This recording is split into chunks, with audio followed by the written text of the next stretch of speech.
Bueno, primero, Andrónico, si nos compartes con qué cargo te podemos mencionar. No, presidente del Senado nomás. Presidente, no más. Andrónico, primero preguntarte, hubo un golpe de Estado en Bolivia. Desde acá mucha gente comenzó a voltear hacia el sur. Muy poco se veía en las noticias el tema de Bolivia. Sin embargo, el exilio aquí del presidente Evo Morales fue una gran llamada de atención. Hay un balance, como tú, como joven, cocalero, militante, ¿qué ha pasado después de ese golpe de Estado? ¿Cómo se ha reconfigurado la izquierda en Bolivia? Bueno, nunca, en ningún momento habíamos pensado que iba a suceder lo que sucedió en noviembre de 2019. Allanaron el camino los políticos de siempre, de la época neoliberal, el señor Tuto Quiroga, el señor Carlos Mesa, otros políticos como el rector de la Universidad de San Andrés, bueno, por ahí también cívicos de Santa Cruz, algunos miembros de la iglesia, empezaron a sumar fuerza, políticos que no tenían nada que ver en la función pública, ¿no? Entonces, finalmente, desde el día de las elecciones de 2019 hasta prácticamente 10 de noviembre de 2019, fue un momento muy tenso, ¿no? Muy tenso, porque llegaron al extremo de amenazar con quitar la vida de familiares de autoridades, como presidente de Senado, de diputados, de ministros, de dirigentes, en fin. Entonces generó un desenlace pero fatal, una especie de renuncia escalada de ministros, del presidente de diputados y también de la presidenta de la Cámara de Senadores, de gobernadores, de alcaldes, en fin, ¿no? Entonces llegamos al extremo de que terminó renunciando nuestro hermano Evo, porque en ese momento no había más opción de ninguna manera para que continúe. Él renunció para evitar el enfrentamiento entre bolivianos, porque ya de Santa Cruz amenazaron de que sí o sí iban a tomar instituciones públicas y sedes sindicales. Y por otro lado, nuestros propios compañeros también dijeron que sí se iban a defender y no iban a permitir de ninguna manera la ruptura del orden constitucional. Entonces ha dejado prácticamente sin efecto todos los planes y programas que tenía de continuar como presidente de Estado el hermano Evo Morales. Entonces renunció y lamentablemente han allanado el camino para que una senadora que ocupaba el cargo de segunda vicepresidenta asumiera la presidencia del Senado, la presidencia de la Asamblea Legislativa y, por ende, la presidencia del Estado, lo cual es totalmente ilegal desde todo punto de vista. Ya en nuestro reglamento interno de la Cámara de Senadores ya estipula de que a la primera fuerza le corresponde la presidencia del Senado, la primera vicepresidencia y 2 secretarías. A la segunda fuerza le corresponde la segunda vicepresidencia, a la tercera fuerza la segunda secretaría. Es decir, ya establece el reglamento qué espacios le corresponde a qué fuerzas políticas. Y en ese momento el MAS y PCP tenía la fuerza política mayoritaria en diputados y en el Senado. Y por tanto, si renunciaba la presidenta del Senado en ese momento, nuestra hermana Adriana Salvatierra, le correspondía a la señora Yanine Áñez, como segunda vicepresidenta, convocar a sesión, teniendo el quórum reglamentario, renovar o, en todo caso, llenar las acefalías que en ese momento faltaba a la directiva de la Cámara de Senadores. Sin embargo, se ha arropado ella a que, por ausencia de presidente, vicepresidente, presidenta de la Cámara de Senadores y presidente de diputados, le correspondía por obligación imperativa asumir la presidencia del Senado. Convocó, no había quórum, se autoproclamó como presidenta del Senado, después convocó a la Asamblea, tampoco había quórum, y ahí establece de que a ella le corresponde la presidencia del Estado. Entonces, no hay ninguna credencial que certifique que ella es presidenta de Estado por la Asamblea. Bueno, rápidamente de la Asamblea Legislativa pasan al Palacio de Gobierno y hay un militar, es el que embiste la banda y no se posesiona, simplemente se pone la banda presidencial y empieza desde ese momento a asumir la responsabilidad de manera muy nefasta a la cabeza de gobierno de facto, nosotros llamamos, ¿no? Y el primer paso que da es aprobar el decreto supremo que exime de toda responsabilidad a los militares y policías. Es decir, le dan carta blanca para que los militares y policías salgan a las calles y disparen al pueblo, supuestamente a los criminales, a los... para ellos, ¿no? Éramos hordas masistas, violentos, en fin, éramos los comunistas, los indígenas, los campesinos, que éramos prácticamente un obstáculo para que la democracia y la libertad avance en Bolivia. Entonces es así que pasó las masacres de manera inmediata en Sacaba, después en Sencata, y bueno, se consumó el golpe de Estado prácticamente desde 10-11 de noviembre de 2019, y enseguida llega la pandemia y Bolivia empieza una crisis profunda, política, social y sanitaria.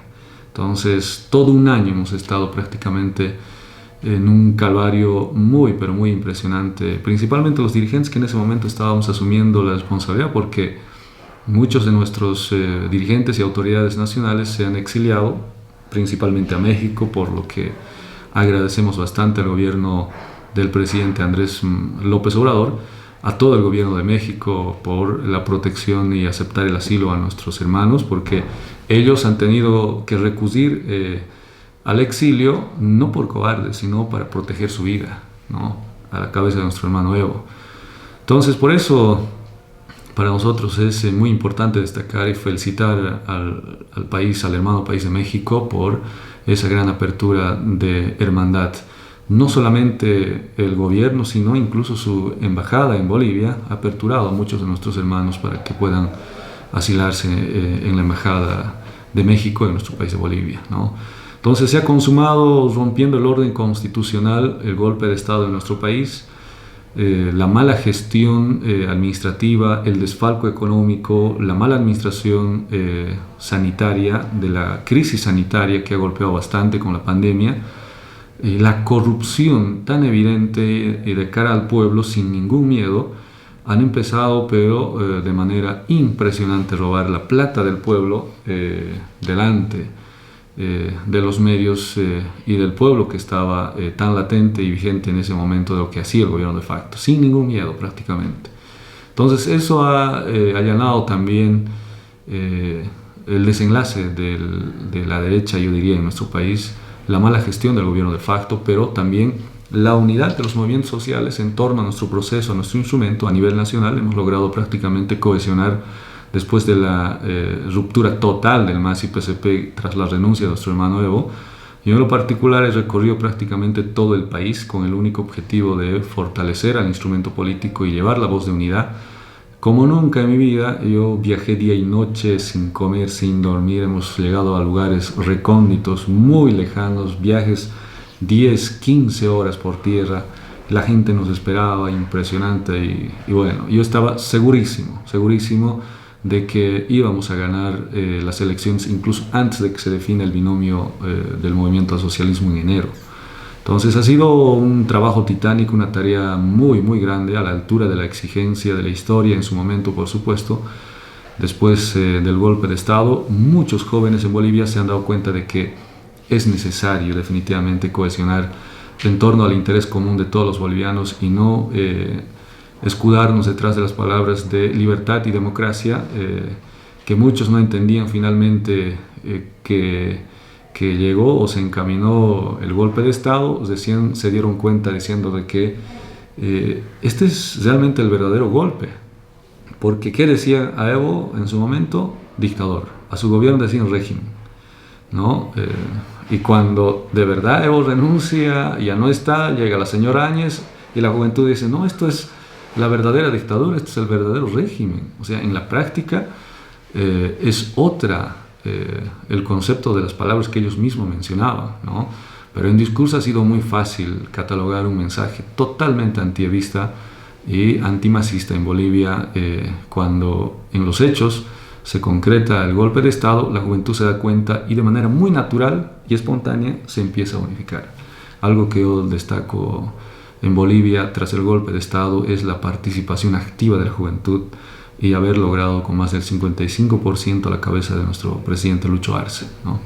Andrónico, hay muchos desafíos también, como todos los gobiernos progresistas de la región.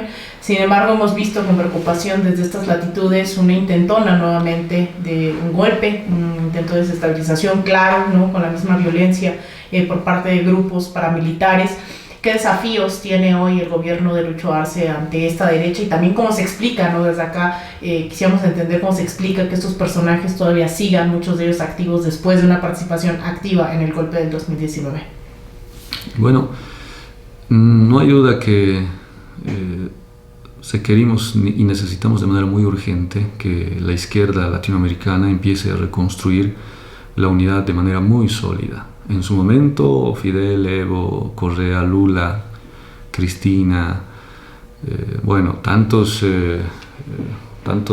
personalidades en diferentes países de acuerdo a su particularidad. En su momento también Chávez han logrado definitivamente inspirar a toda Latinoamérica para unificar la patria grande, como se denominaba en su momento. Ha llegado a un momento de ciertos desencuentros que requiere definitivamente una discusión, reflexión y análisis profunda para reencaminar la unidad.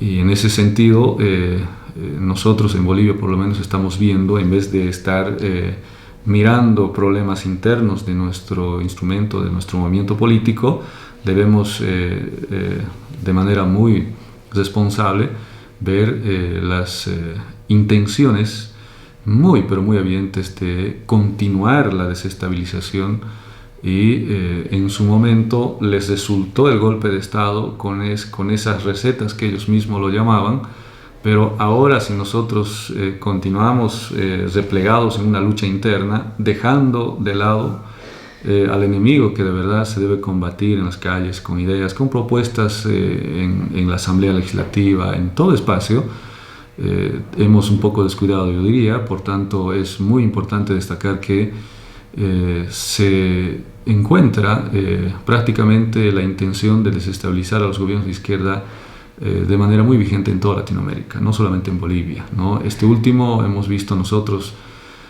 ya estando 2 gestiones en gobierno prácticamente, tanto ejecutivo y legislativo, nuevamente toman motivo el tema del censo para movilizarse y amenazar al presidente Luis Arce diciendo, presidente Luis Arce, tome en cuenta lo que le pasó a Evo, cuidado que le pase lo mismo. Imagínense, llegaron a ese extremo, ¿no? Entonces para nosotros ha sido muy importante tomar rápidamente reflexión, evaluación y por supuesto ponernos a la defensiva a nuestro proceso, a la estabilidad, a la democracia. Y bueno, hemos logrado establecer innumerables mesas de diálogo y desde la Asamblea Legislativa también hemos establecido de manera muy sólida la posición de pacificar el país si se trata de aprobar una ley que promueva desde la bancada del MAS. Se procedió. Bueno, ellos con una consigna clara de llevar el censo 2023 empezaron más de 30 días de paro cívico con bloqueo, violación de derechos fundamentales, pérdida de economía millonaria del sector público y privado, pérdidas humanas, en fin, en 30 días, más de un mes, decían hace poco, ¿no? Entonces hemos logrado aunar esfuerzos, todos absolutamente, para enfrentar los intentos de desestabilización política, económica en nuestro gobierno, pero también esa frontal y evidente intención de nuevamente generar un golpe de Estado en nuestro país. Hemos logrado calmar por lo menos hasta este momento, ¿no? Hay una cierta estabilidad, yo diría, hay tensa calma, pero no puede quedar en impunidad también todo lo que pasó. Nosotros estamos exigiendo y pidiendo que la justicia boliviana actúe con celeridad.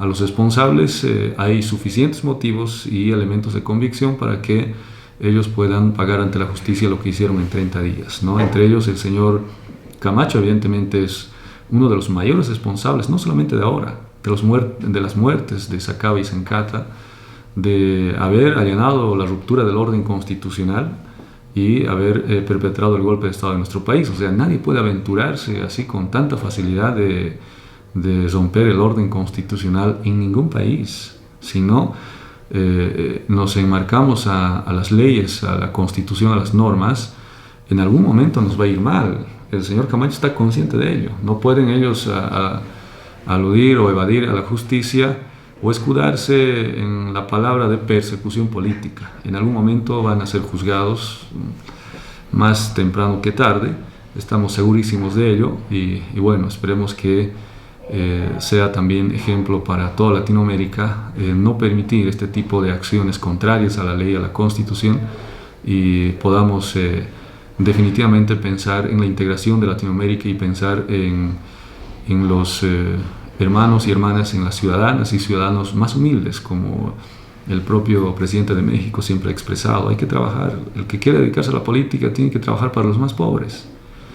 Y tenemos muchísima gente que abunda con precisamente la desigualdad económica impresionante. En Bolivia, por lo menos, el que tenía la mayor posibilidad de acceder a terrenos por 1.000, 2.000, 5.000, 10.000 hectáreas eran pues gente que ostentaba mucho poder económico, ¿no? Y los que tenían poder económico podían haber accedido a cualquier influencia o espacio político, de justicia. Bueno, ellos gobernaban prácticamente tanto tiempo beneficiando solo a su sector y dejando en el olvido a los pueblos indígenas, a los campesinos, en fin, ¿no? Entonces, estando en gobierno, evidentemente debemos pensar en todos, absolutamente en todos, seamos del campo o de la ciudad. Entonces, necesitamos trabajar en intereses comunes en nuestro país para que irradiemos y extendamos nuestra idea de generar integración en Sudamérica y Latinoamérica, ¿no? Andrónico, es inevitable pensarte como una figura cercana a Evo. Hemos visto mucha cercanía desde América Latina, desde México. ¿Cuál es la agenda que mira a alguien que ha sido tan cercano a Evo, que es tan joven? ¿Cuál es esa agenda que tiene Andrónico a seguir como joven, militante, miembro de los movimientos sociales, que cree que también se tiene que poner a nivel regional? Bueno, yo por lo menos he sido testigo en mi país del desenlace de los gobiernos neoliberales. Muy niño, todavía recuerdo el 2002 cuando asume la presidencia, bueno, cuando estaba presidente Hugo Banzer Suárez, después 2001 Banzer, 2002 Tuto Quiroga, 2003 Gonzalo Sánchez de Lozada, 2004 Carlos Mesa, 2005 Rodríguez Belcé.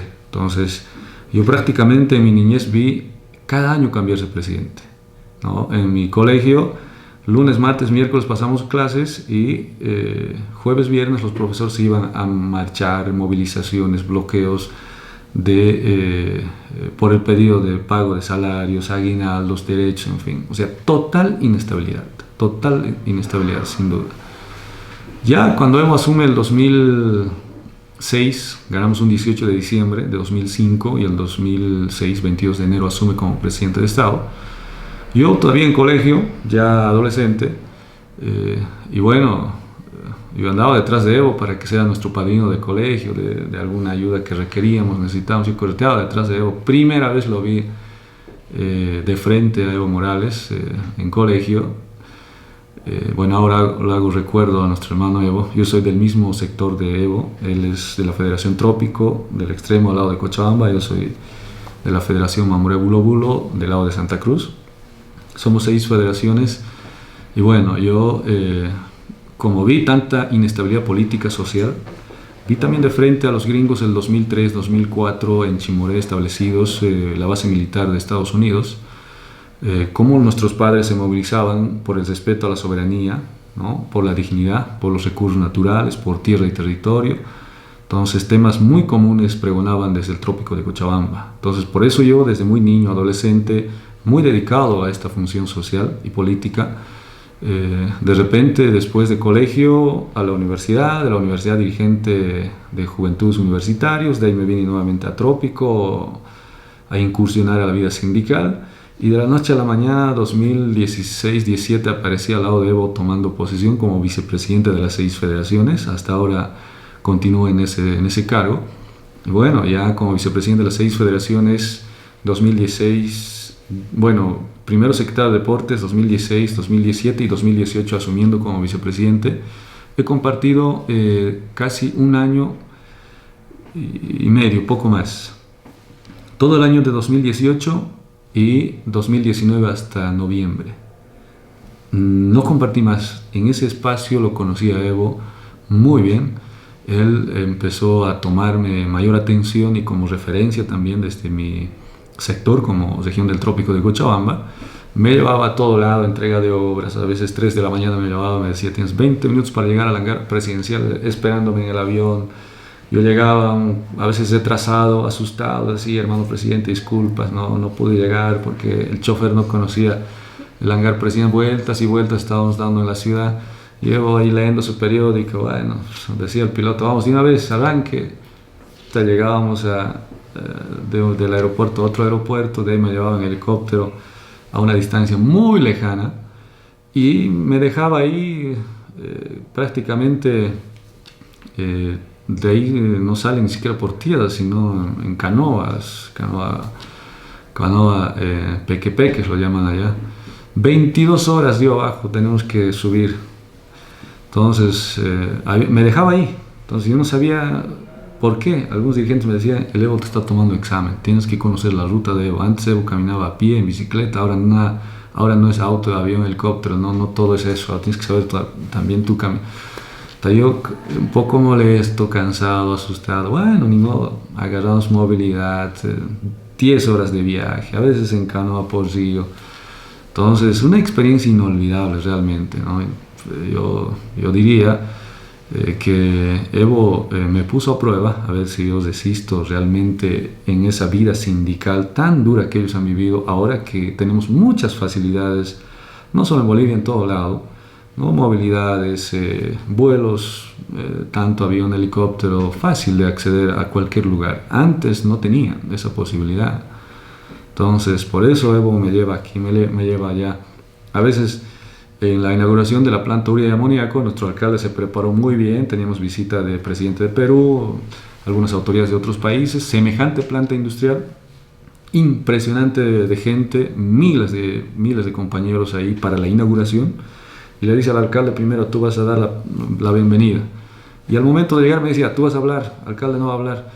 Yo no sabía qué decir, bueno, me ponía a prueba, tenía que hablar para dar la bienvenida a todas las autoridades. Y bueno, yo empecé a hablar, o sea, uno tiene que estar preparado para todo, ¿no? Empecé a dar la bienvenida, hablé bien, la gente aplaudía, yo aplaudía. Entonces me puso a prueba prácticamente en todo, absolutamente. Y bueno, llegó el momento, elecciones, me sugiere como candidato a senador, segundo senador por el departamento de Cochabamba. Lleva a consideración de las bases vitorean mi nombre, aplauden. Yo fui candidato ya a senador cuando Evo, candidato a presidente 2019. Y bueno, prácticamente hemos estado en una campaña muy tensa. Llegó las elecciones, empezó el conflicto, llegamos a noviembre, la ruptura del orden, el golpe, en fin, renunció, se vino acá.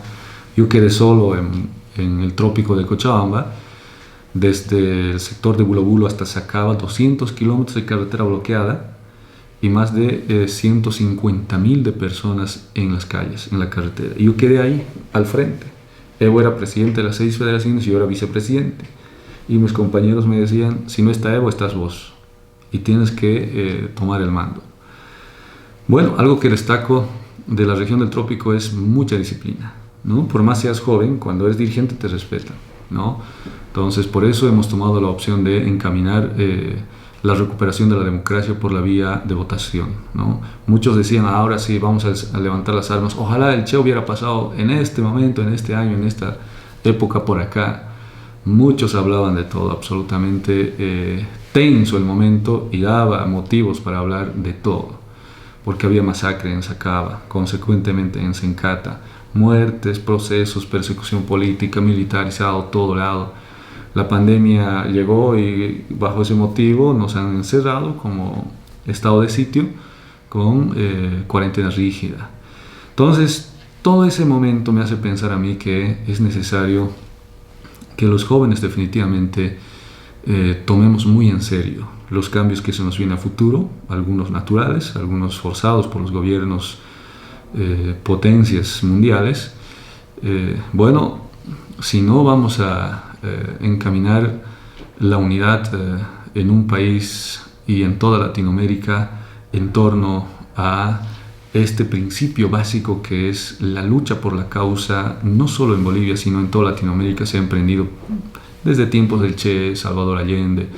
Ahora acá en México valoramos bastante la asunción ya 4 años de gestión del presidente Obrador. Es decir, es una lucha larga. El presidente Obrador no aparece de la noche a la mañana, es una lucha larguísima. Evo, desde adolescente, prácticamente hasta sus 47 años, cuando asumió presidente, ahora está más de 60 años, es una lucha acumulada histórica. Este momento que vivimos es consecuencia de las largas luchas históricas en nuestros países. Entonces, si no estamos conscientes de ello, yo tomo la palabra del presidente Salvador Allende cuando decía: ser joven y no ser revolucionario es contradictorio hasta biológico. Pero lo más importante, hay jóvenes viejos y viejos jóvenes.